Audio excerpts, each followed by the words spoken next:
Actually, here's another story. I don't remember what year this was. It was some time ago, but this happened at the Greenwood Mall.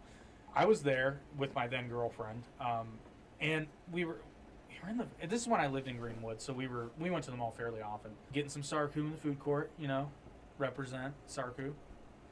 The best chicken teriyaki fried rice combination ever. But I saw this dude. There are people who are set up in the food court fairly often. For various things, banks, whatnot, trying to get customers. And I saw this dude. He had a table, and it just didn't look professional.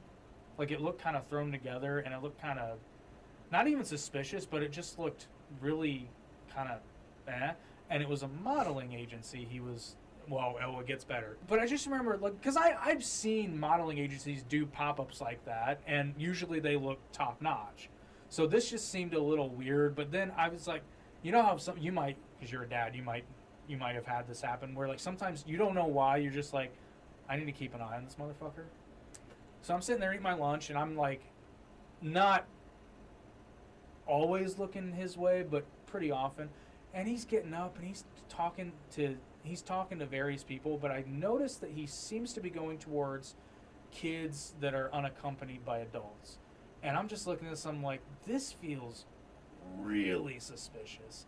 So I kind of see him do it enough, and you can see, pretty much all these girls are visibly uncomfortable, and it's not like he's not talking to just, 16-year-olds. He's talking to girls that are...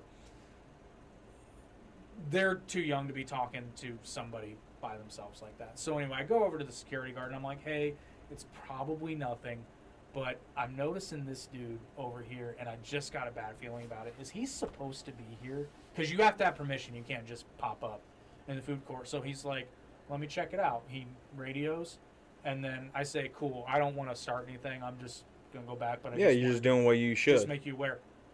But we're done eating, but I'm like, I want to stick around for just a minute to see what happens. Motherfucker gets escorted out of the food court.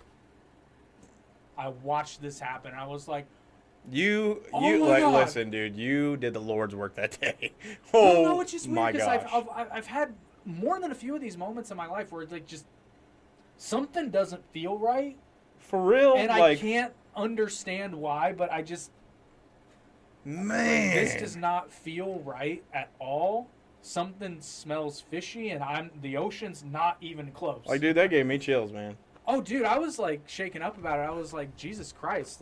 Imagine if I or nobody else had just paid any attention and just hopefully nothing would have happened. But you just never know. Listen, I imagine it's like that. That's crazy. I imagine that's similar to the guy who took out the shooter. It's I imagine one of the first thoughts is oh my God, what if I didn't bring my gun with me that day? Speaking of what he's talking about, in the Greenwood Park Mall in Indiana. They had a shooting. Oh, yeah. What was that? A year ago? Right at about a year ago. Yeah. So it happened a year ago, and the shooter was taken out by a good guy with a gun, and from actually quite a bit of distance. Which for a handgun shot, that's solid. But anyway, so obviously that's what we were talking about.